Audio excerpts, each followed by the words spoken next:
Hello, everybody, and welcome to the Brett Tippie podcast. I'm Brett Tippie, and this is my guest today, Darren Berrecloth. The Claw, how are you, man? I'm doing great, bud. Thanks for having me on your little podcast here. Yeah, dude, I'm super stoked. This is cool. Yeah. All right, so, we just did a little IF3 show, and now we're doing a podcast, and we're going to get into the brain and... Into the brain. Talk about the Claw. Mm-hmm. So those of you who don't know who the Claw is and have been under a rock in the last 20 years of mountain biking or longer, Darren is one of the longest running pro free riders. Been around a long time and very influential. What are you talking about? You're a free rider as well, and you've been doing it longer. I'm the original vampire. Yeah, but you did take a bit of a hiatus. Yeah, I took 5 years off to go party. So we might be do bad things. We may be even. Yeah, maybe. Years. Yeah, maybe not. I started 20 years ago, and you took. You started 25 years ago, or took 28. 5 years off. Yeah, I don't even know. I can't do math. There's three kinds of people in the world: those who are good at math and those who aren't. Yeah, I think we hit our head too many times. So I think I've used that one before, but it's just such a good fitting joke. It is. Yeah, we've hit our heads way too many times. How many times have both of us hit our heads? I don't even know. I don't know. Yeah. One more time. You know, once I've seen all white. I've hit my head so hard. Like I see stars like a lot all my life, but I've seen all white. 2 years ago. Damn. Hitting a rock and knocked it out of the ground. But anyways, this isn't about me. This is about you. Was the rock okay? No, the rock was like the size of a watermelon, and it was like half buried in the ground, and it was knocked out of the ground. Like separated my shoulder, cracked my helmet, and then I was trying to go up and do the line again, and Marcus wouldn't let me. And then I found out my shoulder was separated, and I was like in shock, and I was all mad that I didn't. It's a good thing. Stick that line for the shot. I did, but eventually, but not that day. Anyways, yeah, we've had our hard knocks. School of hard knocks. Had those, that's for sure. So, like I say, for those of you who don't know who the Claw is, there's probably mostly mountain bikers listening, so they know who you are. But, you're a Redbull athlete. You've been a long-time free rider. You're an ex-BMXer. You're a Vancouver Island boy, proud Island boy. Coming from Parksville. Mm-hmm. And you were originally a BMXer? Well, I'll back you back up there. Back in the early days, I had mountain bikes and BMX, and I even did like a couple cross-country races. Maybe you didn't say that. I never knew this about you. Come on. Races. I'm XC, and I know it. No, yeah, right? I love that sticker. Oh, man. Were you in Lycra? No. Yeah, you know what? You were in Lycra. Come on, tell us the truth. Do you have a photo of this? I don't. Maybe somewhere in the archives, but that would be a valuable photo. It was pretty short-lived because I just broke my bike. Because you were probably jumping. Oh, I couldn't afford like a good bike, and I wanted to get rad. And, but back in those days, like mid '90s, the bikes weren't ready for that. No, well, you guys made it work somehow, but we went through a lot of bikes. Exactly, a lot of everything. Yeah, and I didn't have the money to go do that, so I just naturally. What did you do for work? Like, what was your first job? I was a kid. I know, but did you ever have a paper route or? Yeah, well, the classic paper route stuff when I was a kid. But my first real job was when I was trying to save up to do a BMX race, ABA Grands in Oklahoma. I was actually at a fish plant for all winter, cleaning fish. Do not recommend that job. I bet. 18 hours a day straight, cleaning fish. Wow. Standing in one spot. Wow. Scraping out guts and bellies. And eyeballs. I'll never forget it. Do you know what a fish is with no eye? Sorry, it's my perfect fish joke. I know what I do. Yeah, but anyways, that was a very awful, gross job. And I had lots of jobs growing up. Did you smell like fish for like... Oh, it's gross. You try to go like weeks after you're party, done? Afterwards, work, and people would be like, dude. Yeah. Like you stunk. Yeah. Losing your hair. Darren's a strong guy, but smells not everything. It was rowdy. Oh wow! So you're doing a few cross countries, and you're also BMXing, and then you gravitated more to BMX, and you did some racing, but you also did some freestyle too. So you were like all around BMX enthusiast. Like every Pacific Northwest kid, we got our roots in BMX racing, but our hearts really were gravitated towards the freedom of the trails. And a friend of mine, Darren Reed, actually just reposted a video that was made by the Seattle crew, because I was pretty tight with those guys, especially growing up, because we would all race together and compete every once in a while, and they would come up every summer and hang out, and just good times. But anyways, we all like would hit the race, and then right after the race, Sunday, we would go straight to the dirt jumps wherever the racetrack was. And like that was the culture, and just kind of naturally gravitated towards the freedom side of things. Because although BMX racing was pretty a privateer sport, there still was a lot of rules and regulations where, you know, the trails, it was just, you know, anything goes. You know, there was a lot of freedom to it. So.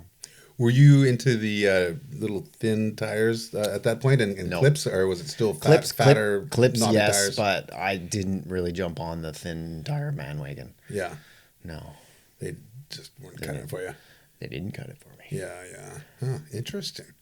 Did you ever come across Richie Schley back in those days? You know what? I or did Wade Simmons? I did brush shoulders with him right before the World Cup in '97.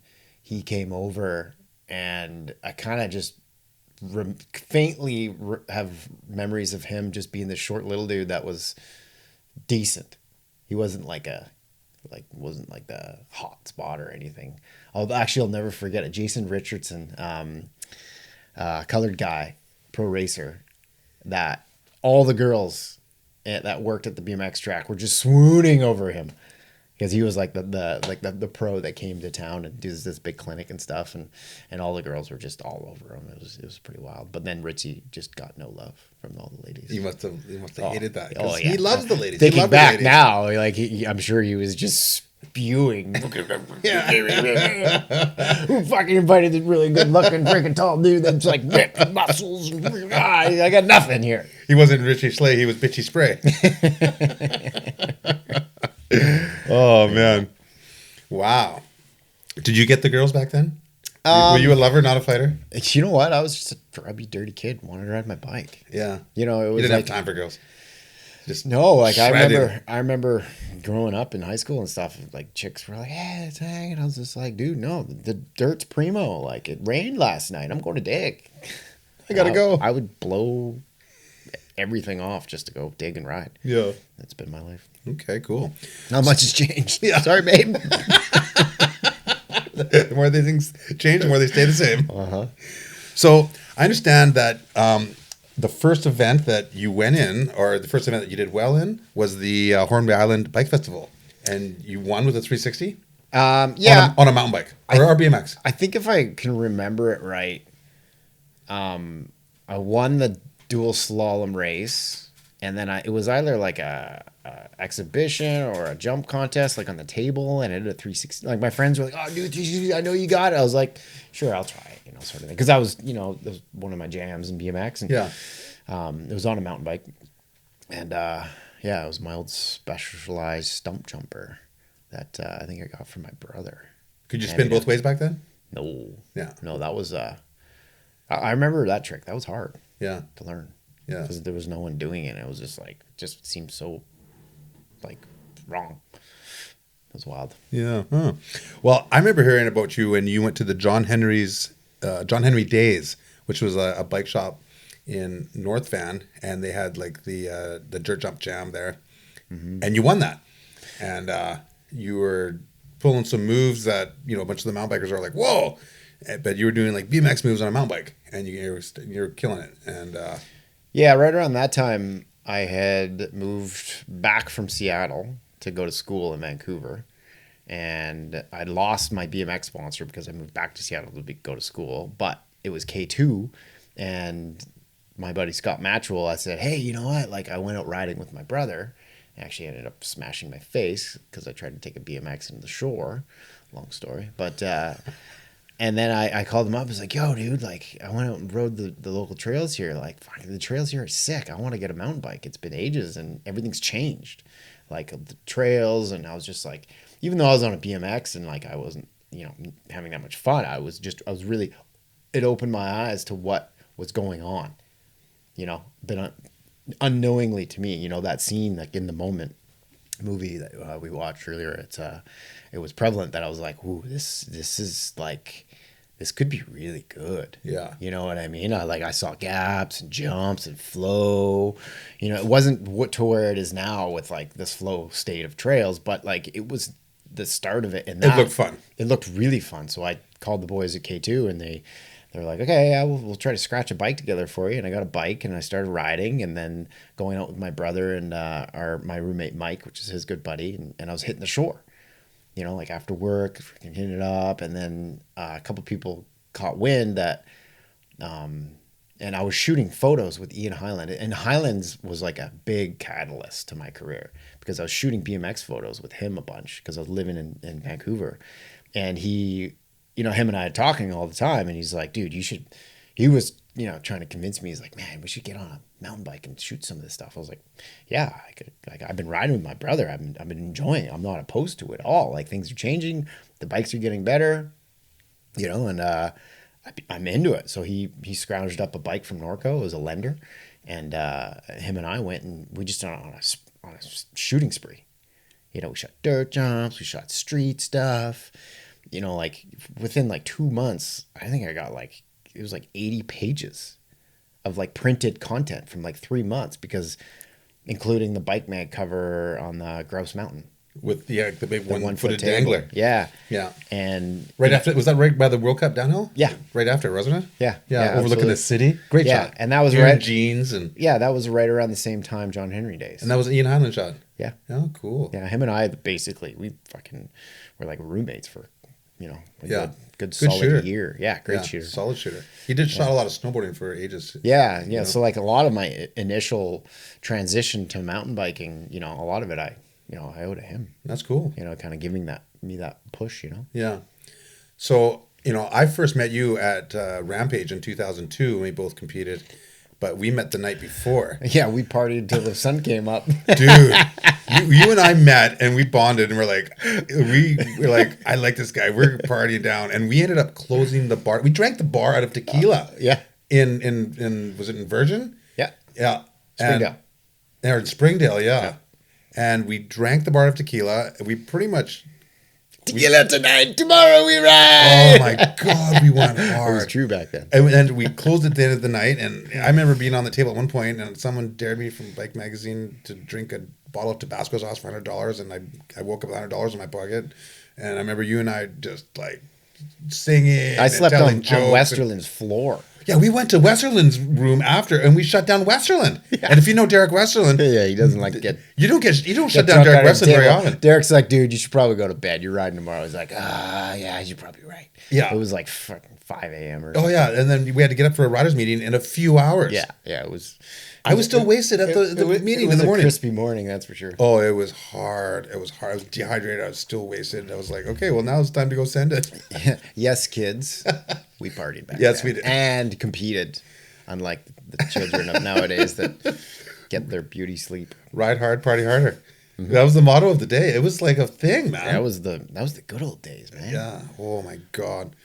So there we are at Rampage 2002, and you were sending it. Like a lot of us were fully armored. I had elbow pads. I had I don't think I had shoulder pads. I think I practiced with a few shoulder. I took them off, but you didn't have any. I don't think you had gloves. I don't think you had elbow pads. You didn't. You didn't even have sleeves on your shirt. And you had like some jeans, a full face helmet, baggy jeans at that. Baggy jeans with my sock rolled over. And were you on a Santa Cruz Bullet? I think. Yeah, the red one. I got a loaner program from Bjorn Inga. Oh, okay. I was filming on it for Crank 5. Yeah. And he's like, I got a bike for you to ride. If you want to go huck your meat? And I was like, sure, all right. Because Corey Leclerc was going to be in, and then he got hurt with his ankle, I believe. Yeah. And then he said, hey, I'm hurt, but this Darren Berrecloth guy, you got to have in here. He's going to be a big deal. And he kind of like, slide you in. Once again, another dude, gives props to, helped me out. It was him that kind of, stepped aside and like, to Todd Barber or to to Barber. And rolling down there, I like had talked to my team manager, Marshall, at the time. And I was like, oh, can you give me this contest? He's like, I think we're good. And so I just, naively assumed that like, drive to Utah. I'll get in. Sure. Yeah. Right. This is like the second Rampage ever. Yeah. And like, naive is an understatement, but, waited one the year before, BC boy. Yeah. So I kind of, I lucked out in terms of, Westerland.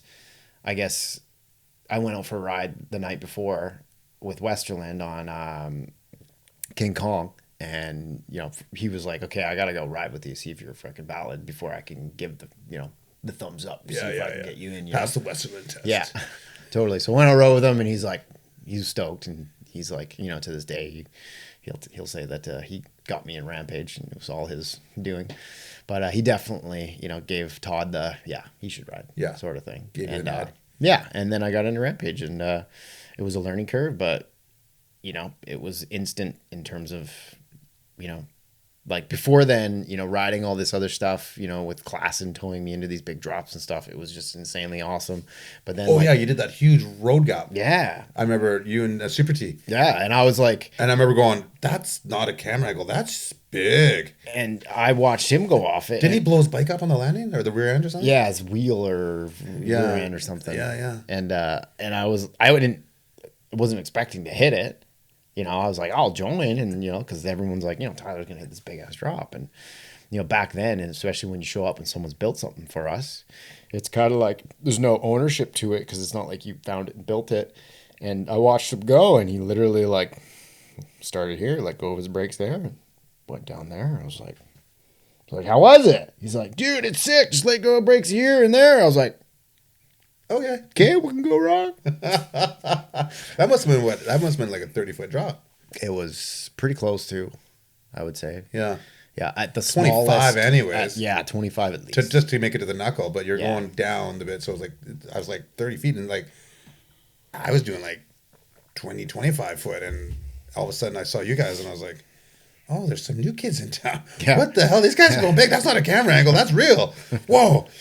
So anyways, so you're down at Rampage, you're sanding it, no sleeves, you had long hair, like a wild Apache, and confidently riding, and you ended up, you know, what did you do, a Superman seat grab, and, you know, some other tricks thrown into your run, as well as some aggressive riding on the steeps, and you got third in your first Rampage. Yeah. Yeah. And then you were on the map. Everything changed for me after that. Yeah. Because people... Going into the Interbike, I just landed the Bike Mag cover, and that was like little did I know how awesome it was to get the photo annual cover. You know, it's not just the bike cover; it's the photo annual. You know, for us, that was it back then. There was no internet. There was no nothing. That was your freaking. That was like winning a race. Absolutely, to a racer, like for a free rider, getting 100%. That was it for us. And that's like the World Championships of free riding, getting a bike cover. Yeah. A photo annual bike magazine cover. Yeah. So basically rolled into Rampage with that, and everybody was kind of like, oh, fuck, who the fuck is this BMX kid? You know, like thinks he's all tough. You know, and like, correct me if I'm wrong, I'm not that much of a douche, but I'm quite shy. And when you're quite shy and you have like this, like, long hair, I freaking look like a freaking punk, and the big pipes. You didn't like to wear sleeves. I totally came across a lot of people as like, oh fuck, who's this fucking guy think he is, you know? But inside, I was, you know, I'm fairly shy and just like, okay, I just want to shred and ride. Yeah. I'm just happy to be here, guys. Fucking right. Can I play with you guys? That's pretty much it. Can I play bikes with you guys?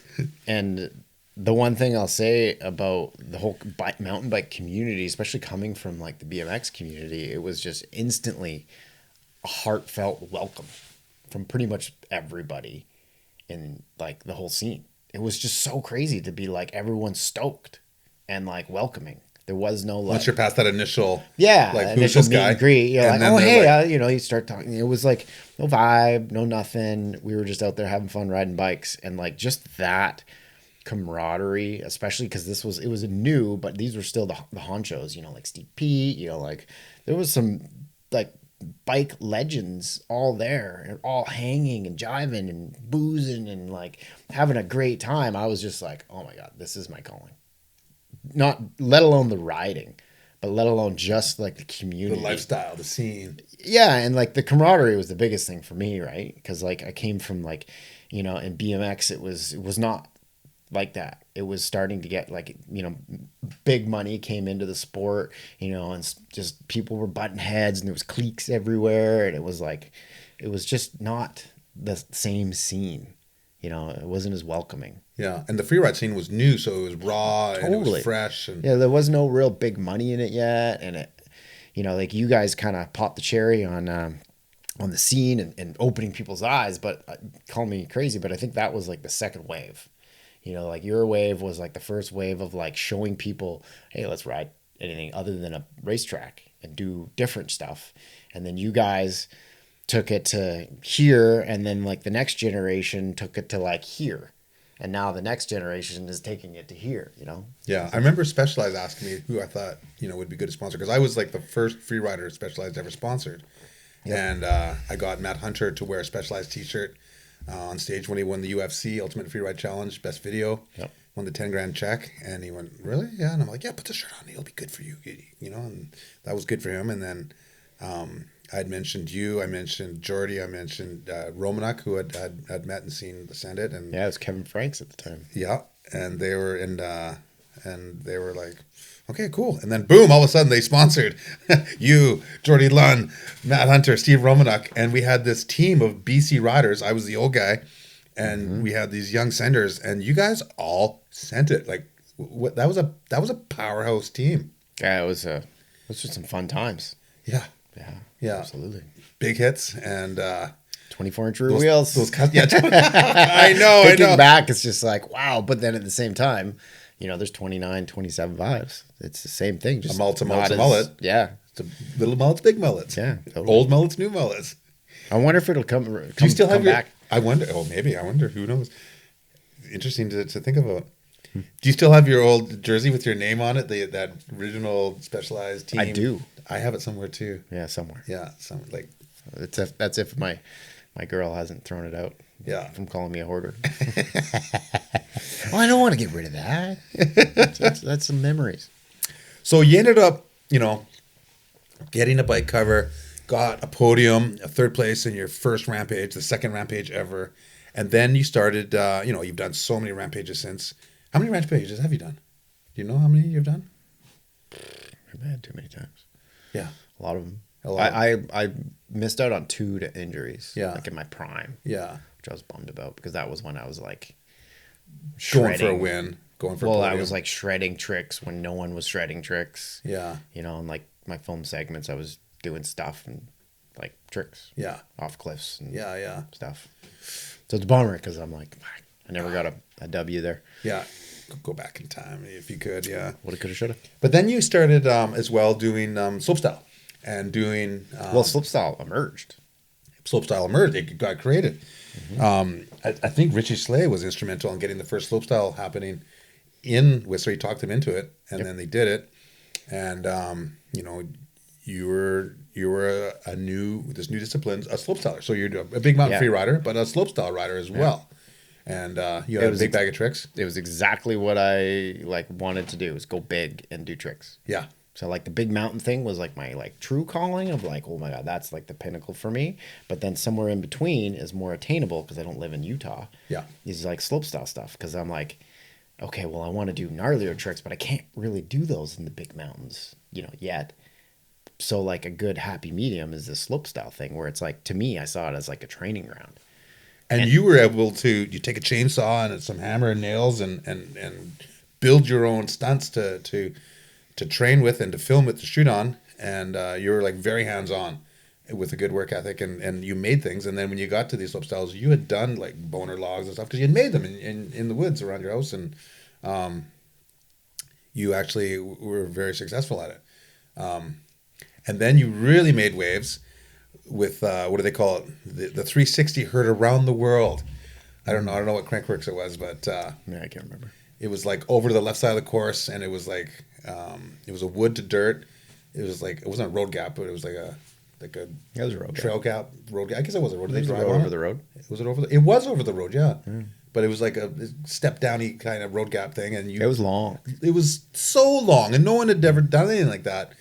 And you 360'd and you stomped it, and then the roar of the crowd and they literally called it the 360 heard around the world back in the day, and that was another feather in your cap early on. So tell us about that.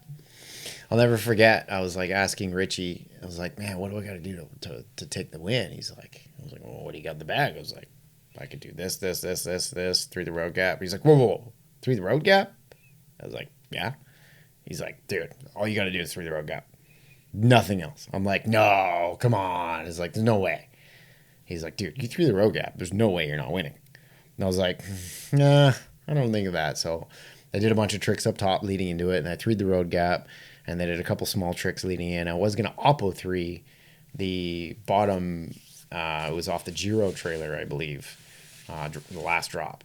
And I was like, do I need to? Do I need to chance it? Because it was a pretty good run. The strategy. Richie's, because he's pretty good at being a little strategist. Like a little voice on your side of your shoulder. And, I was like, maybe I'll chill. And, it should be enough for the win. He's probably right. And then Paul Bass beat me with a ball road tail whip. Oh, man. I was like, because in BMX, like, you ball road, like, you just, it was a throwaway. Yeah, it was a throwaway run. You didn't land it. Yeah. And like new mountain bike judges were like, "Yeah, you took it." That looked cool. I was like, "Huh? Ball ride." Yeah. So, anyways. Oh man. But you made waves there, and it got a lot of coverage, and it put your name out there even more. So now you're rolling. Now you're getting sponsors other than just like Specialized. You were like getting various different kit sponsored, and now you started traveling. Now you're filming, and as well as all the competitions that you've competed in. It was a lot. You started creating stunts in the woods, and then you did cranked movies. Then you did we did double collective duty movies back then. Like some years we did 2 in a year. Yeah, well, and DVD movies. So you. Yeah, Derek was pissed. He's like, "What? You filming with those collective guys again?" I was like, "Dude, come on, gotta do it all." Yeah, like this is my job. It's freaking FOMO if I'm not freaking in all the movies. Yeah, man. Why wouldn't you want to be in all the movies? Yeah. To pull it off. Yeah. So different vibe. The Cranked had its kind of scene, and you were on the cover of Crank 5, I believe, and then you were in a bunch of those. Crank 5 was my debut into the scene. What, Crank 5 to 8? Were you in all of them? No, just 5. Just 5? Because there was like a huge gap after 5. Yeah, that's right. Right? And there's a huge gap, and then Bjorn, I don't think you even called me. You were on the cover, doing like a 5, 1-footed tabletop 540 or something. I don't know, or where you were spinning with I can't remember what the move was, but they had the cool graphics on it. But so then the collective, that's a different kind of a vibe, filming with those guys. That was really cool. It was, because the mountain bike scene up to date had only seen like the rock and roll and sick action, and like Darcy and Jamie, came from like the ski snowboard background where like things, in my opinion, like the ski snowboard, especially the snowboard scene, in my opinion, it was like always 10 years ahead of mountain bike. And now I think it's parallel. But back then I always thought that they were ahead of us just because they were obviously been around longer, right? And they had some like storyline telling, some themes and just, some VO kind of skills. And they applied that to mountain biking. And it was kind of like something that the bike industry really was craving for. It was like right place, right time for them. And everybody just ate it up. Yeah. Including like myself. Yeah. I love the film and still love the film. And I think it really changed the way mountain bike films were made after that. Because before it was just one formula. Yeah. And you were privy to how many of those movies, rock and roll. And yeah. I guess there was some like storytelling and with Ferrari in Vegas for Cranked was us 4. Viper. Yeah, the Viper. V10 Viper. There's some storytelling there. Yeah. But I don't think it was artistic as like the collective guys. Yeah, it didn't have the character development as much as the collective movies. Yeah, there's a little bit of story in there. Yeah, not as much as the collective. Yeah, no, exactly. Yeah. And they had like a good variety of music, and I just, people dug it, and it was like kind of fresh and whatnot. Totally fresh. But speaking of rock and roll, then you were doing NWDs. Mm-hmm. And, that went on to become like the movie series for a long time, and you were in a bunch of those. And, started with 4. Started in number 4. Mm-hmm. And so, you'd have to, look forward to making those segments, and then when it was go time to do those segments, you knew that was it. That would help your career and help your sponsorships for the next year, the next 2 years, whatever your deals were. That was a big deal. Like freeriding for us, like our season was like especially before slopestyle contests were a thing, like you filmed a movie. That was your year. Like some guys, that's all they did. Yeah. One movie. You work all year. Dug, traveled, and filmed 1 year. For one segment. Yeah, for one, sometimes 2-minute segment. Yeah. And half of it hits the floor. Yeah. Because it sucked. Or Westfield said it sucked. Yeah. Fuck buddy. Come on, buddy. Come on, this is the big deal. You know what? Like, hey, Simmons would do it.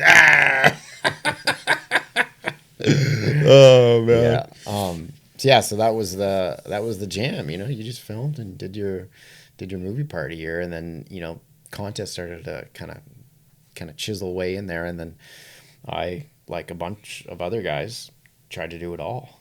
Yeah. And it was a big workload. Well, you were definitely ready to work hard. I know that you worked your face off, worked your butt off to do your own contest, the Bearclaw Invitational over in Mount Washington. And, when I got out of rehab after a few years missing, I went over to check it out. Western actually was my chaperone to keep me that. clean and sober. And Yep.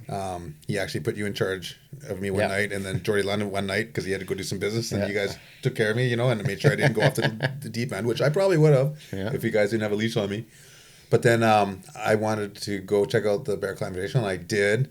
And then you guys had that house rented, and I remember getting a wrestling match with all the slopestylers. I was in that wrestling match. Oh yeah!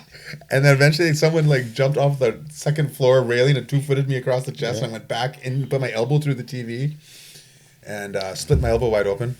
But at that event, you got me a mountain bike, a rental, and a lift ticket, so I could go mountain biking again. And I hadn't biked in forever, and I went riding, and I was like, "That's really fun. I forgot how much fun this is," and it kind of really helped kickstart my love of biking and eventually snowboarding again, and that kind of helped. It kind of helped save my life, And so I'll never. It's funny that. how those little moments, they're like, "Whoa, no, we're going this way." Yeah, back onto the trail, and I appreciate that. Mm-hmm. But looking at the event, I think Cam McCall won that year. I think you're right. Yeah, and it was sick, and the lines and the jumps and the wicked landings and the work you put into that course was astounding. You did it for a number of years. 7 years was amazing, and eventually I remember I came back and I was helped do some announcing there, and I did some pink bike videos there. Yep. But to have your contest mixed in the woods was super cool. It was different from in the middle. We were so used to slope style Crankworx. And then the emerging slopestyle scene around the world, and then in the European cities and whatnot. And yeah, big time. Then you had this thing in the woods mixed with trees, and it was super rad. Yeah, it had a good vibe. But the workload must have been insane, and then to compete in it as well. Yeah, looking back, it was kind of like one of those things. Is like, did I really need to do that? And I wouldn't change any minute of it. And the only downfall is every other athlete would 6 weeks prior to Crankworx Whistler be on their bike training. That's what they were doing. I was on a machine. Because that event happened right after Crankworx, and you had to have it ready. I was for 6 weeks every year.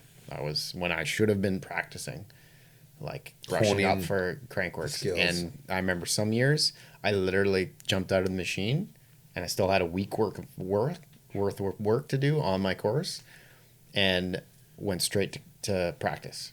Literally, went home, freaking brushed the dirt off, freaking grabbed my bikes, packed my bags for a week in Whistler, and went straight there that morning to ride practice. Oh, jeez. Yeah, I hadn't been to touch my bikes in 6 weeks. Oh my God.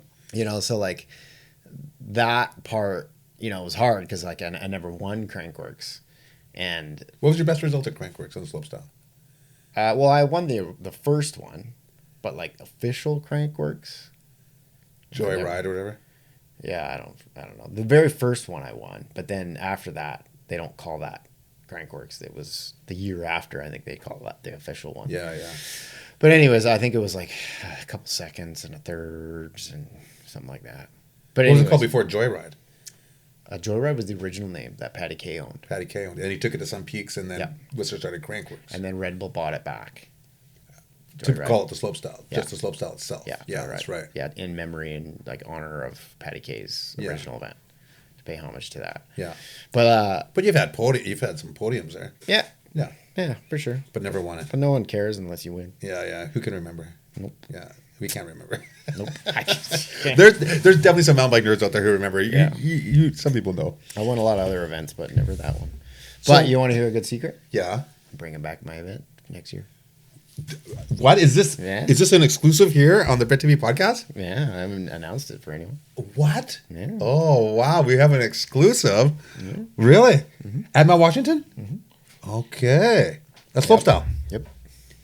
Good for you. Yeah, it's time that You're going to miss a bunch of practice. I've been talking with all the old guys. Like, fuck, we need to have a washed up old man's class. Yeah, you should. I think we're gonna The retro class, the OG class. do a couple freaking party trains. Yeah. Oh my God, that's awesome. Times 6. Wow. Well, is there anything still standing that you can utilize still there? No, I'm doing it right in front of the lodge. Right in front of the lodge. Better for the spectators. Better for. Yeah, I'm gonna put some time in this summer.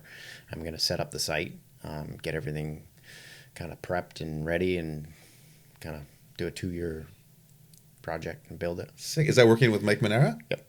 Sick. They're open to it. They've always been they're- helpful with the mountain bike scene. Yeah. And lots of downhill races there, and your event and whatnot. Yeah. Good for them. They're rad.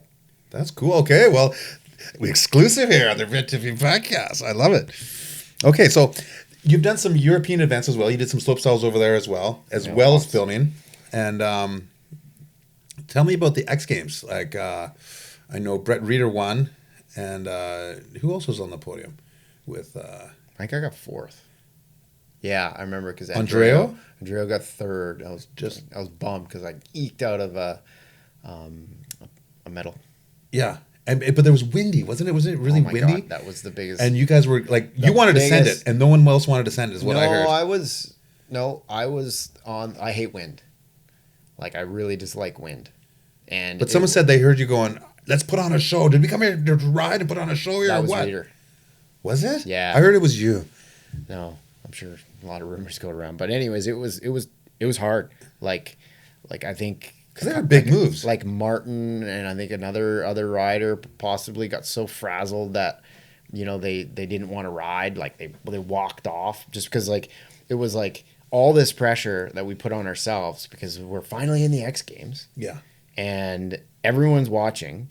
And the amount of attendance, it was like 30,000 spectators that came out for the mountain bike event and like 10,000 for every other event. So clearly, Munich loved mountain biking. Yeah. Like it's Germany. They love mountain bikes. Yeah. Right. So like we had all these people, all this pressure that we put on ourselves, and it's super windy, and the course is not set up for to ride in the wind. Like it's you have to go that certain distance to make the landings. Not even that. It's just full crosswind. Like the first drop is like sticking up on top of a freaking molehill, with like just out in the wind, and it was just. I see. And we're talking with these like the producers and the people that run the show, and they're like, okay, if you guys want to ride, you got to ride now, and we're all like, it's too windy, like it's too dangerous, like it's like, like you're gonna die, and then all of a sudden, Reeder's got his gear on. And he's like, waits for a wind gust break, and drops in and makes it to the bottom. And then the dude's like, see, he made it down. You guys are riding. And then we're like, no, it's unsafe, because by now it's like this. And then Reeder gets up to the top and like, see, I made it down fine. And like a couple other riders did that too. And then there was like, I was on the side of like, I don't want to ride because it's unsafe and we're not going to be able to put on a good show. We need to wait until it's safe. And we waited like all day, and then finally the wind like calmed down, and it was still unsafe, but it calmed down. It dropped in half, which was like, normally we would have been like no, but we're like, what we all think, like it's bearable now, we should just chance it. And by the time that the day goes on, like in the next 45 minutes when we finish our runs, it should be on the downward trend, because we had the freaking all the people, the meteorologists in there, and like telling us what things should happen and whatnot. But it was so mentally nerve-wracking, because like we had these producers telling us, oh, we got to go now. And we're all like, no, it's not safe. And then we have 1 or 2 riders dropping in, and then they're like, well, see, they made it down. You guys know, you guys are missing your chance. This is it. And then we were all like, no, we're blowing it for ourselves. You know, there's so much pressure. We finally get in the X Games.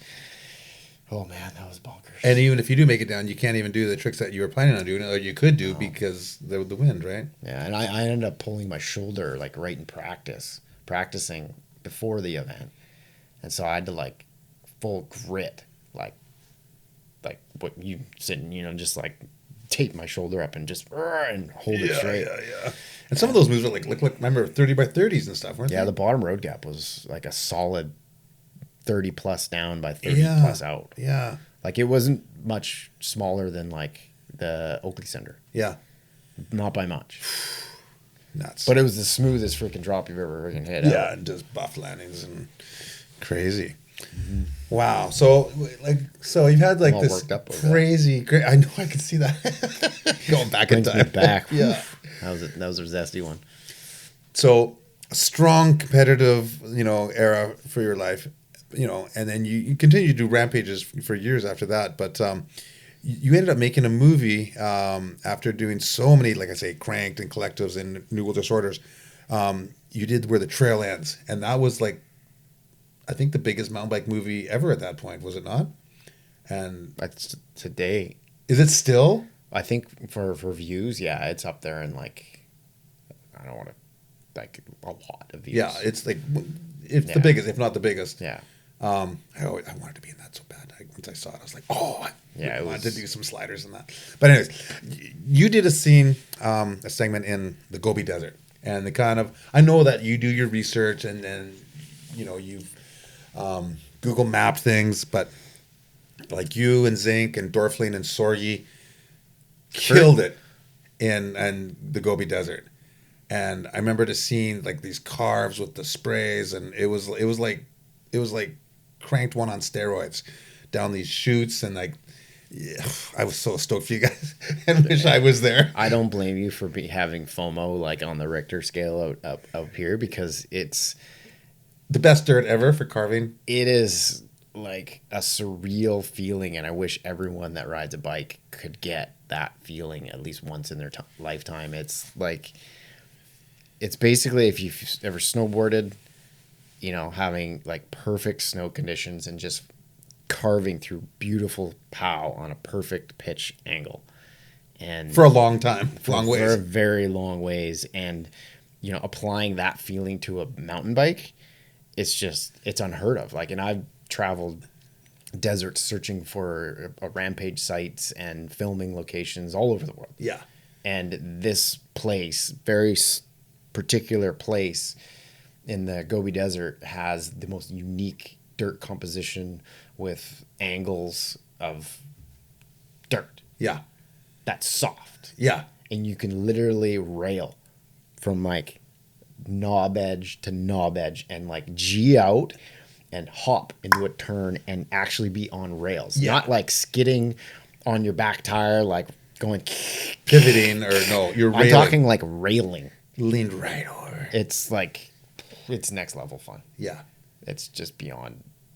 Like, I just want to go back and just do POW cars. I just want to go there too. Yeah, I want to go there. I heard a rumor that for Nothing's for Free, that you and some OG guys and some young guys and maybe myself might be invited to go. Absolutely. Go back and carve it up, which would be super cool and a dream come true. But that's just a rumor, so we'll see if that happens. But that's the dream. Absolutely. So, it was awesome for this to happen, for you guys, because everyone who went there, had this total advantage for going back and doing Rampage in the fall, because you had done so many big lines. Correct me if I'm wrong, but that was right when Rampage came back online, because it was like a 5-year hiatus. Yes. And then like there was the Cash Guy Challenge in Europe, and slopestyle had kind of, big mountain riding kind of died away a little bit. Or toned down. And slopestyle just popped, and DH racing was kind of come back thanks to Scotty Bradfield with, broadcasting the DH races. Yeah. And then, Rampage had taken a 5-year hiatus, I believe it was. Yeah. And, Rampage was coming back, and everybody, there was, and during those 5 years, there was, only a handful of us riding big mountain stuff. Because, like, it wasn't in Rampage. A lot of people only did it because of Rampage. Maybe they did or maybe they didn't, hearsay. But, there wasn't a lot of people out doing it, shooting it, filming it. And we were the only ones, really pursuing it. And, like, a lot of it was because we were filming with these big mountain films. And it was definitely a huge win for us to have Rampage come back. Yeah. Yeah. Because the skills were honed with that much seat time, pedal time, tire time, whatever you want to call it. Yeah. Riding stuff like that, right?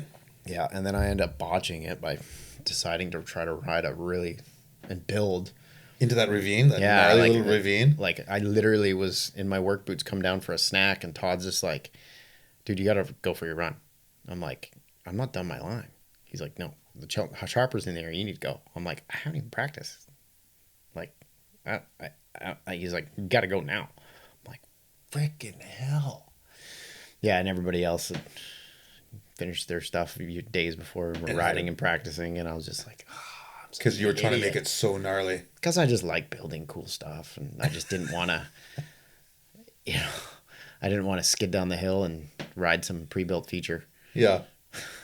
And there was like a 3 out of it, the gnarly part. You made like the gnarly part, and then you tried a 3 out of it, and then that didn't work. Is what I remember. Was that not the way it went? No, I stomped the 3. No, I landed that. I don't know. Who cares? I don't know. Yeah. Bygones. But it was. I thought that it was going to be. I thought you were going for a winning line, a winning line. I had a wall ride and technical steep line, big drops, tricks. I was like, I was a strategist. I was like, okay, what do I got to do to freaking do well here? And that's what I thought that needed to happen. But I should have just skidded down the hill and spun off a drop like my buddy Zink did. Yeah. What did you think of that area where they had all the power tools in? And people were like just like grooming the whole mountain. Like the first year of Power Tools, that was Semenuk and his like 10-person crew. Remember that? Jackhammers. In that ravine. And that was the year after Todd was like, okay, we need to have like a limit on build crew. Because Semenuk brought an army. And then that's not fair to people with a couple buddies. Like, some people had like one digger. Yeah. And it was just like, they're freaking building, the pyramids of Egypt over there, and sculpted. You look at your build, and you're like, this is looking pretty puny compared to their build. I like Dorfling kicked a few rocks out of the way here and there, and he goes, I like it raw. Yeah, but and didn't get rewarded for it. No, talented rider, but you gotta play the game, I guess, and do big tricks, I guess. Obviously. But it was an era there of full power tools. Then they limited it. Then they started bringing water in, so you could pack and create water. Things better. Really changed the game with building there. Yeah, with the big reservoir up top with the hoses all over. Just water in general, because like you remember the first couple of years, there was no thought of bringing water and pounding. There wasn't even sweat on my brow because I was so dehydrated. Yeah, just like partying all night. There's no water anywhere. Yeah, so like that changed the game from like before water, we would like stack plate rocks, like shovel powder, and then you would like take the plates, like the red rock plates, and you get them in various thicknesses because you chisel them off of the layers, and you'd put those on the top for like a hard riding surface, and that was your jump. Yeah. Right, there was no like water, slap it down, make it all nice and tight, and looking capped edges and tees. No, none of that. Yeah, it was just put a rock on top of it so it wasn't soft. And for a while there, they had like a lot of riders there, and then people were crowded, and then it kind of forced a lot. Like it was like a bunch of pit bulls in an enclosed space because you kind of had to step around the other people's toes to make a line, or if you got the first choice. It still is that way. But they have limited riders now compared to a few years there. Yeah, there was like 30 plus. No, there was 30 people in the pre-qual or in the qualifier, and then there was like 15 or 20 pre-qualified. Yeah, exactly. That was so it was like 38 riders or something. Yeah, there was a lot. So there was a lot of lines being built. And then people are having to like step on each other's toes and have to be territorial, and it kind of forced a kind of a It got dicey there for a little bit. yeah, pretty aggro, you know. And you know, everyone tries to play by the rules, and you know, There's a lot riding on the line, man. Like it's like if you get dibs on the first person there on like a killer line that's basically a winning line, yeah, it's kind of smart to fucking stick up for your right. It's true. You know, it's like if you're like, oh yeah, this is gonna be sick, and you're standing there and you start digging on it, and all of a sudden everyone else starts coming up and realizes that like, that's the winning line right there. Hey, Yeah, yeah. can you mind if no. Yeah. It's like, it's literally, in some venues, it's like you roll up and you're like, that's the winning line. Like, if you're not riding that line, you're not winning. Yeah, like, yeah. There's nothing you can do that's gonna top that, because trump that line. Like, it's line choice. Like, is the ultimate factor in that event. Yeah. You know, and things change year to year, like a little bit, but the bottom line is it's line choice. Yeah. That's what that event has always been about. If you ride a slopestyle line and make a slopestyle course and do cork sevens the whole way down versus a dude riding big mountain stuff and doing some tricks, who do you think's gonna win? It's Rampage. It's got to be big mountain. Yeah. It can't go too far away from it, otherwise it turns into a slope event. Yeah, totally. Which, you know, some can argue that it is a pretty slope event, but you always got to say, like, it's, you stand on some of those jumps that, like, you know, slopestyle tricks are going down. There ain't no slopestyle. That's big mountain and tricks. Yep. Which is pretty rampagey. Wow. Mm-hmm. Okay, so you know you've done a bunch of rampages. You've always been strong into filming. I know that you've had some cool Redbull projects where you went and, you know, beyond where the trail ends, you've continued the big mountain vibe, and you've done some cool stuff like riding the how do you say it, the Tatsashini? Yep. Which was like a river rafting trip, finding different locations along the way, going from the Yukon into BC into Alaska, and doing a bunch of heli bumps up on rowdy lines. And I know Wade said that he went with you and Carson Storch and Cam Zink and Tyler McCall. Tyler McCall. Yeah. Thank you. And you guys, I think he said he got like 30 heli bumps for the time that he was with you guys. It was fun. And just like gnarly, big mountain, rod, free riding. Oh, it was the best. And how many heli bumps did you get on that trip? Probably more than 30, because he was only there for part of the trip, wasn't it? I don't think it was 30. I'd say maybe 15 each.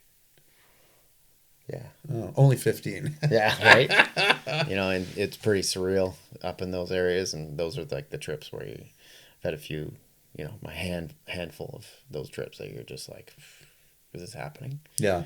Just so unreal. So you're scouting them from the raft and whatnot, and then you're scouting them as well as best you can from the heli.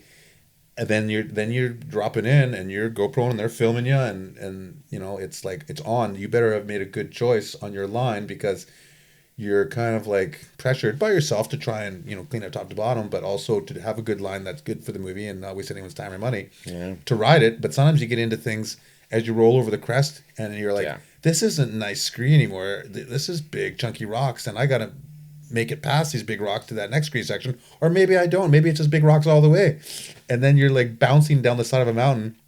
You're committed. It's like a rodeo ride that's a lot longer than 8 seconds. There's nothing you can do except hang on and just grip it. Yeah, because you're gonna be hurt if you crash and fall off. So you might as well do safety and credit and try and ride it out, and then maybe you do, or you do get hurt. But if you give up, then you're gonna get hurt. So it's kind of like. But at the same time, like, I remember the one line in particular, it was kind of like, okay, I'm going really freaking fast right now. If I ditch out now, I could crash going, say, 50. But if I ditch out down there, I'm going to be going 90. Yeah. And I just, like, totally, in my mind, I froze, but I was actually, like, beast mode, you know, like this. But I was like, internally, I was like, oh my God, I'm going to die. Yeah. Like the moment I came over, and I was just like, I just came into it too hot, and it was not the traction that I thought it was. It was like you know, I rode a line just over here on the mountain, and it was like just super sick traction. And then I like bumped one over here, and the heli thought that I was going here, and to the filming, and I went here. Don't tell me they missed the shot. They did. Oh no. They caught me on the bottom just coming out, but like the top was like still one of the rowdiest lines I've ever done. Of your life. Yeah. It was like I came over it and it was just coming in too hot, and I was like, this is a bad idea. Yeah. And I had like 1,000 feet to go. Oh my God. And the GoPro never does it justice. Never. No. Wow. Sorry, GoPro. Yeah. You rule, but. So compare that to North of Nightfall, where you went up and did some of these lines were what, 2,500 feet, 3,000 feet up in the Arctic Circle. Yeah. Very expensive to get back there because it was super. Are we on a battery change? Check one. Yeah. So compare the Tatsashini to the North of Nightfall video that you did. That was with Zink and Ton Van Steenberg and Carson Storage and yourself. Yeah. So that was like another Red Bull project, I believe, and Freeride Entertainment filming, where we went up to the Arctic Circle. And I understand that some of those lines were like 2,500 feet, 3,000 foot. Those are big. Big lines. And who would have thought that there would be lines like that up there, you know, in the Arctic Circle? Yeah, that one took, because we knew we were doing a big mountain project, and it was a soft green light that we're going to go somewhere and, push the boundaries of where we could go. Yeah. And, I had always, myself and Jeremy had been looking in the north. And Jeremy Grant. Yeah. And we just were scouring. We saw some pictures. Scoured Google Maps. Yeah. And then, like some hearsay of people that went out of like the weather station near from where we were. And just like, it kind of came to be that like, there could be some riding in this area. And then we ended up doing a scout mission. Myself and Zink brought our bikes, and we pretty much just went all the way there just to put our bikes in the dirt to see if we could ride it. We were like, it's on. Yeah. Before the actual shoot itself. A year early. Oh, wow. So you went in, and for how long that trip? Like 5-6 days. And how far out there was it? As far as you can go. Like 400 miles from the Arctic, from the North Pole. Wow. 400 That's miles. where my people are from. Really? Yeah. Yeah. Wow. A bunch of my heritage is from the Northwest Territories. Oh, that's farther in the Northwest Territories. Oh, north. Like Northwest Territories is here, and we were like here. North Pole's here. Oh my God. Yeah, it's like north. Yeah, it's as deep as you can get, and that was mind racking. The idea of getting hurt out there. Yeah. And what was the rocks and the texture and the traction like there? It varied. Yeah. Total. Yeah. I'll never forget it. Like, I was the last bump out on the flight to get out to this zone where we were going to ride. And, the boys went to a certain area, and I was just like, I had like been skeptical of this one area. We called it Oso Negro because it was like really, really dark. It looked like coffee, like type terrain. And my suspicion was it was like dinner plates. Which is the way to people that don't know big mountain riding is like you can tell by coloring and generally classify once you get there what kind of dirt and softness it is. Yeah. And Zink, I'm sure still to this day, says that he could have rode this line. And we rolled over, and he's like, I want to drop this line. And I'm like, dude, it was like literally plates, like 1/4 inch thick, like 16, 20, 12 inch, just dinner plates on dinner plates. Oh, no, that's gnarly. That slides upon itself. God. And like every once in a while, you get a little patch of dirt. And it was like, it's like, if it was good dirt, it would have been the sickest line I've ever laid eyes on. Really? Yeah. And like, obviously Zink goes for the win. He's like, boom, I want that. It's the sickest, like your eye just goes right to that. It had like multiple steps, big couloirs, like shoot, like it was like epic. So we go up there, and he's like, I'm going to drop in. I'm like, in my mind, I'm like, how can I break this to him that that's not rideable? Without come across as a dick. Because you're days and days from hospital. And not just that, I'm like, I personally didn't think that it was rideable. Yeah. And obviously Zink, give him all the credit in the world. He pulls out of some stuff that I'm just like, wow, I didn't think he was going to ride that out. That is rideable. Right? But I was like, I was like, man, I don't want to see my friend get really hurt out here because we're far and this could end really, really bad. So I was like, okay, just give me this. Let's go over here where it's like half the slope, like degrees. Same color? Yeah. Yeah. Actually, it was better.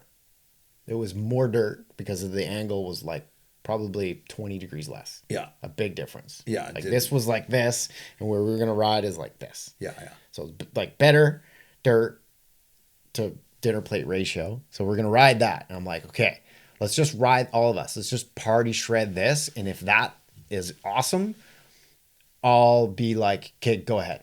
Yeah. It's all yours then. Yeah. Like I'll totally. Just give me this. Just not give me that this. I'm like the end, like decision maker, but I'm trying to talk my friend out of this line because Well, you're working together and you have to look out for each other out there. I don't want to see my friend get hurt. No. You know, and if he was sitting here today, he would tell you that he could have rode the line. And Of course he would. So we rode the line that was not as steep and had better dirt and traction. And we all start riding down on this, and we were all like, "Oh my god, this sucks." Carson freaking almost wrote his whole trip off. At the bottom, he tried running out in between these. Is that the shot where he? Yeah, he flipped the bike, saves it, goes on the front wheel, and then eventually and that OTB. was the easy line to get down. So yeah, it would. And then it was like I didn't even have to say it. Everyone was just like, "There's no way." Yeah. And I was just like, sucks that we had to ride that just to kind of open our eyes. But then like across the way, it was like totally good to go. Yeah. So it was very sporadic in terms of like, you know, the big mountain stuff. It's like this line's good, that line's boulders. Yeah, you never know, right? And from a distance, it's always so hard to tell. Money. Yeah. It's like, oh, and you're just so like sick. salivating over some stuff, and then you're like, yeah, that's gonna make me accelerate, and I'm never gonna slow down. and there's boulders at the bottom. Yeah, and there's boulders at the bottom, and the boulders usually win. Yep. Yeah, the boulders are doing fine. Wow. So, you know, there's a chance of getting injured out there. You know, we've all taken our beats. You know, you've had some injuries. I know that everyone takes this and that. What injuries have you done? And I know you've hurt your back at one point, and they said that, you know, you got to calm down a little bit because you're one crash away from really hurting yourself. Tell us about the injuries you've had and your back that was an eye opener for you. Yeah, I've had a slew of injuries. You know, back in the day, we didn't really have a lot of foam pits and stuff like that to really practice and sit on. So it was school hard knocks.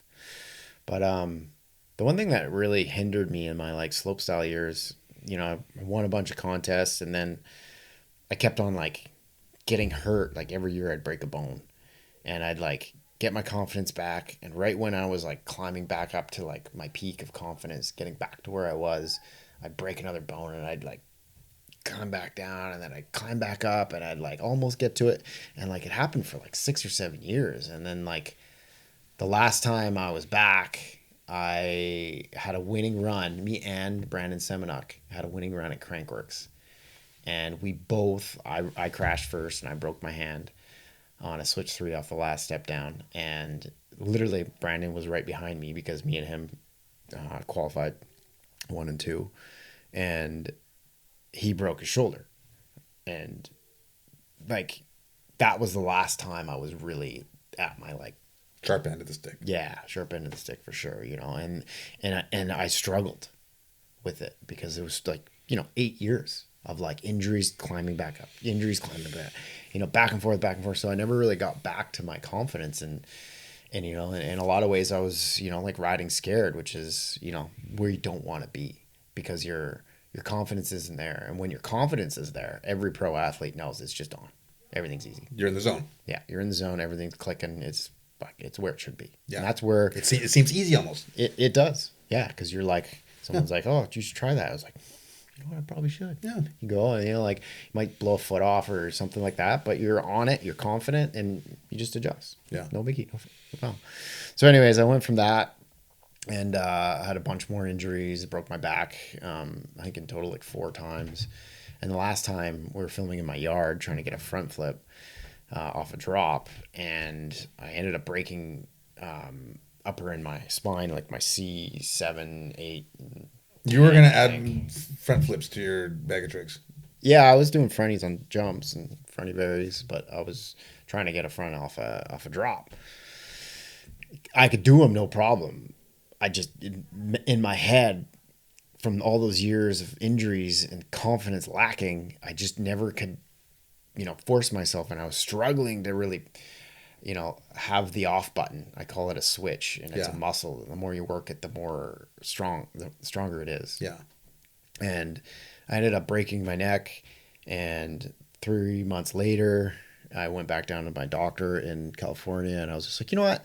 Because I already done 2 lower back surgeries, and I was just like, you know what? Give me an X-ray, like, take a scan of my whole back, just see how things are going. And he's like, okay, yeah, we'll do that, because I'm like, I'm gonna go ride Rampage, like I just want to make sure I'm good to go, sort of thing, right? And he's like, okay. So he takes an X-ray, and he's like, you want to sit down? And I was like, well, what's up? Do I want to sit down? Well, that's not good news. Never. And he's like, sorry to say it, but your career's over.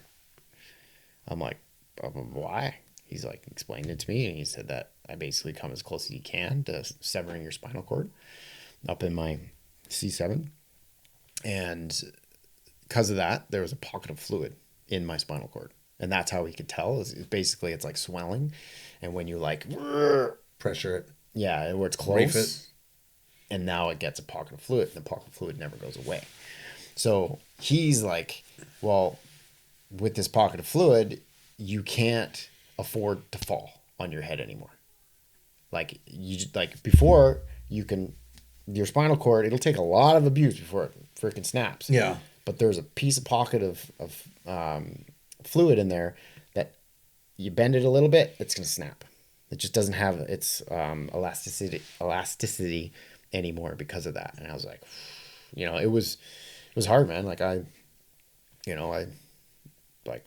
It was tough because I basically everything I was, every that's who you were. That's who. It's hard because you try not to identify yourself with your sport, and because you want to, you are you. You're not what you can do and achieve, and et cetera, et cetera. But it was tough because he's basically like, you're never gonna do any jumps again. You can ride bikes. You can go do filming trips where you're trail stuff, whatnot, and that's what spurred okay, I was eventually going to be a trail guy one day, and okay, then now I'm a trail guy. And fast forward a little bit, I went down a year later with the indication that he's like, you can't fix this. This is just, and I was like, well, can you drain it? He's like, I won't drain it. I'm like one of the 2 doctors in North America that can, and it's just too risky. I won't drain it because you only do it if someone's dying and it's dire straits. So I was at the determination. I was like, I'm going to beat this, with my knowledge of health and supplements and diet and training. And I was like, I'm just like many other injuries. I'm going to prove this really good doctor wrong. And a year later I came back and he's like, dude, I don't know how you did it, but you're 20% down size.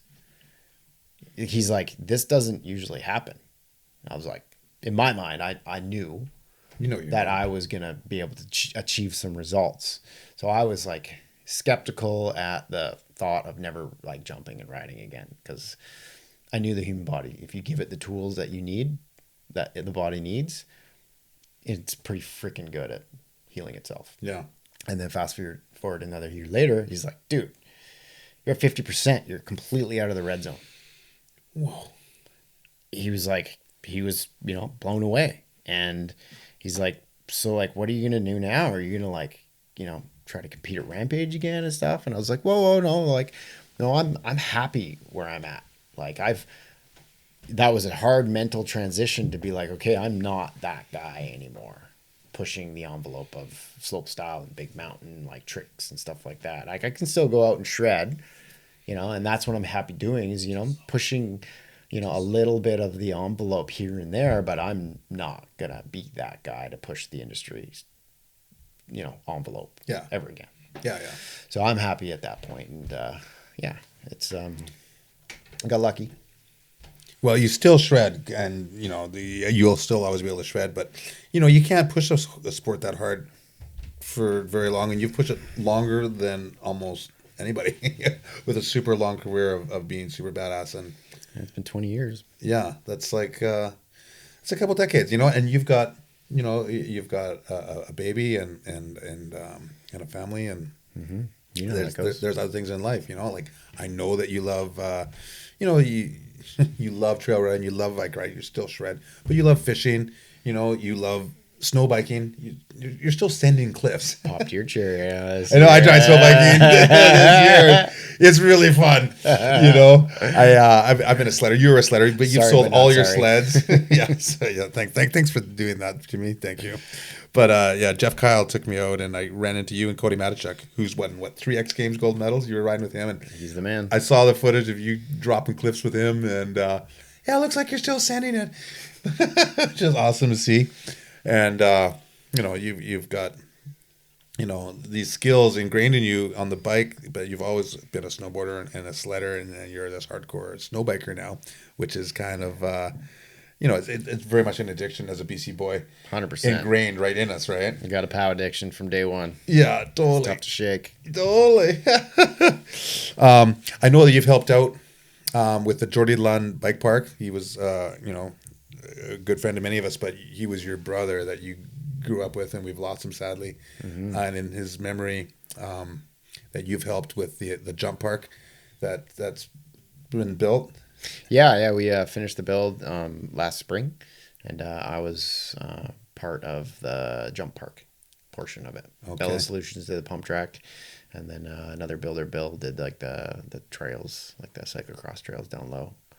Yeah, and you know, for me and Jordie, you know, we started a company to build bike parks and trails and stuff, because we both knew that, you know, that was going to be available for our future one day. Because, you know, we knew that the popularity of bike trails, and, you know, it's an opportunity there because we're good at it. We've been doing it our whole lives. Yeah, and, yeah. You know, I have machines, you know, vice versa. You know, we started the company, you know, just to try to, you know, build the one for Stevie. And then, yeah. And then unfortunately, you know, like, you know, with the company, Jordie's mom, the family wanted me to keep the name JD Parks, you know, Jordie and Darren, and build the park through the company. And, you know, I'm stoked that she wanted me to keep it, because it's, you know, at first I was just like, okay, you know, I'll dissolve that corp and whatnot, but I'm keeping it going. That's awesome. I'm gonna leave it. Yeah. As JD Parks. That's awesome. Yeah, I'm stoked. Well, I Stoked know that the name and remembrance, you know, lives on, just because, you know, that was our thing, building and riding. And as you all saw in his rough as fuck freaking videos, you know, he liked to build. Oh yeah, and he was on he was a Renaissance man. He was he got some solid motivation. Yeah. In the later years, So which was great to see, because, you know, all those years of us traveling. On the specialized years, he was not motivated. Well, he got fat there for a while. And then he got ripped. Yeah, Yeah, really ripped, strong. Like, yeah, yeah. Like, blow your mind. Like, Totally. What is he doing? Is he doing push-ups? Like, yeah, He had muscles in places most people don't have places. exactly. Well, I look forward to seeing what you do with that. You know, your work ethic is second to none in this industry. You know, like I've done interviews for Pink Bike with you where we went to go visit, me and Ross Measures, and interview you, and we went for a quick ride, a dirt bike ride. You helped build the track with excavator. We went and talked to a politician about getting some land set up that you were going to try and propose for mountain biking. Then you went dirt jumping. We shot with that, and then we went and picked up a trailer full of snowmobiles. Then you went to bed. Then you got up at like 5 a.m. and went for a run, and then we went extreme by 4A to take a shortcut to go sledding, to go snowboarding. Then we came back, and then you and I went lake jumping, and then I did the interview, and then we went back on the ferry. And me and Ross were like, "Oh my God, we did like a million things in 24 hours doing that interview with Claw." We came for an interview, and we ended up doing like 11 different activities. Why wouldn't we? Sure, all right, that was good. Oh, it was crazy. But yeah, so your work ethic and level of stoke is second to none. I don't get tired very often or ever, and I was tired. It's not very often we can shake you. I know. It was cool. Wow. Well, we're gonna wrap it up here. This has been a great little talk. We always end with a joke. So you know, have you got a joke for me and the listeners out there on the Brett TV podcast? Yeah, you do. How do you drown a hipster? How do you drown a hipster? hipster? I don't know. How do you drown a hipster? toss them into the mainstream.